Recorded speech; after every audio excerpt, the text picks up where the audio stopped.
গত কয়েকদিনে যুক্তরাষ্ট্র ও ইরান একে অপরের বিরুদ্ধে প্রকাশ্যে হুঁশিয়ারি দিয়েছে। যুক্তরাষ্ট্র অভিযোগ করছে ইরান আঞ্চলিক স্থিতিশীলতা নষ্ট করছে এবং তাদের পারমাণবিক কর্মসূচি নিয়ে এখনও পুরোপুরি স্বচ্ছ নয়। অন্যদিকে ইরান বলছে যুক্তরাষ্ট্রই মূল উস্কানি দাতা এবং ইরানের সার্বভৌমত্বে হস্তক্ষেপ করছে।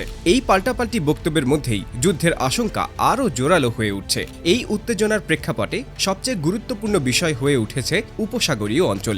বিশেষ করে কাতার, সৌদি আরব এবং আশেপাশের দেশগুলো এখন সরাসরি উদ্বেগের মধ্যে রয়েছে, কারণ এই অঞ্চলেই রয়েছে যুক্তরাষ্ট্রের সবচেয়ে গুরুত্বপূর্ণ সামরিক ঘাঁটিগুলো। এর মধ্যে সবচেয়ে বড় হল কাতারের রাজধানী দোহায় অবস্থিত আল উদেইদ বিমান ঘাঁটি। এই ঘাঁটি থেকেই ইরাক, সিরিয়া, আফগানিস্তান সহ মধ্যপ্রাচ্যের বিভিন্ন অঞ্চলে মার্কিন সামরিক অভিযান পরিচালিত হয়। সম্প্রতি যুক্তরাষ্ট্র আল উদেইদ বিমান ঘাঁটি থেকে কিছু সামরিক সদস্য ও কর্মীকে সরিয়ে নেওয়ার সিদ্ধান্ত নিয়েছে। যদিও কাতার সরকার বলেছে এটি শুধুই একটি সতর্কতামূলক পদক্ষেপ এবং তাৎক্ষণিক কোনো হামলার ইঙ্গিত নয়। তবে সামরিক বিশ্লেষকদের মতে এমন সিদ্ধান্ত সাধারণত তখনই নেওয়া হয় যখন ঝুঁকি বাস্তবভাবে সামনে চলে আসে। এই পদক্ষেপই প্রমাণ করে যে উপসাগরীয় অঞ্চলের পরিস্থিতি কতটা নাজুক হয়ে উঠেছে। এই পরিস্থিতি নিয়ে ইউরোপীয় সংবাদ মাধ্যমকে দেওয়া এক সাক্ষাৎকারে কাতারে অবস্থিত জর্জটাউন বিশ্ববিদ্যালয়ের অধ্যাপক ও মধ্যপ্রাচ্য বিশ্লেষক মহান কামরা বলেন, সম্ভাব্য সংঘাতকে বিপর্যয়কর বলা মোটেও অতিরঞ্জন নয়। তার মতে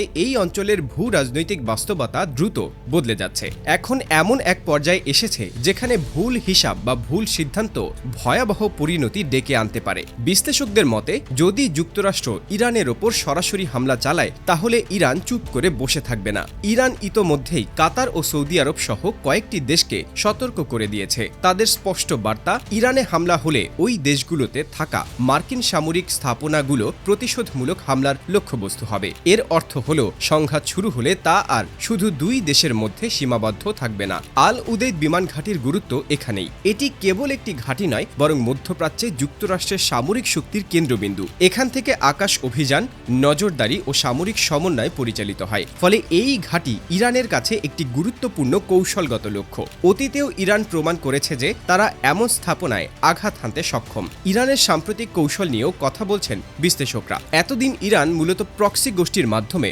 যুক্তরাষ্ট্র ও তার মিত্রদের ওপর চাপ সৃষ্টি করত। লেবাননের হিজবুল্লাহ, ইয়েমেনের হুতি বিদ্রোহী কিংবা ইরাক ও সিরিয়ার বিভিন্ন মিলিশিয়া গোষ্ঠী ছিল সেই কৌশলের অংশ। কিন্তু এখন সেই পথ অনেকটাই সংকুচিত হয়ে এসেছে। ফলে ইরান আরও সরাসরি ও শক্তিশালী প্রতিক্রিয়ার দিকে ঝুঁকতে পারে। বিশ্লেষকরা বলছেন প্রয়োজনে ইরান সরাসরি ব্যালিস্টিক ক্ষেপণাস্ত্র ব্যবহার করতে পারে, কারণ রাজনৈতিক দিক থেকেও ইরানের নেতৃত্বের পক্ষে কোনো হামলার জবাব না দিয়ে চুপ থাকা সম্ভব নয়। এতে তারা দেশের ভেতরে দুর্বল হিসেবে চিহ্নিত হবে। অতীত অভিজ্ঞতাও সেটাই বলে। 2020 সালে ইরানি জেনারেল কাশেম সোলেমানি নিহত হওয়ার পর কিংবা পরবর্তী সময়ে ইরানের গুরুত্বপূর্ণ স্থাপনায় হামলার ঘটনায় তেহরান পাল্টা জবাব দিয়েছিল। এবার পরিস্থিতি আরও জটিল, কারণ ইরানের ভেতরেও চলছে তীব্র অস্থিরতা। অর্থনৈতিক সংকট, মুদ্রার অবমূল্যায়ন এবং বেকারত্বের কারণে শুরু হওয়া বিক্ষোভ ধীরে ধীরে রাজনৈতিক রূপ নিয়েছে। সরকারের দমনপীড়ন এই পরিস্থিতিকে আরও ঘোলাটে করেছে।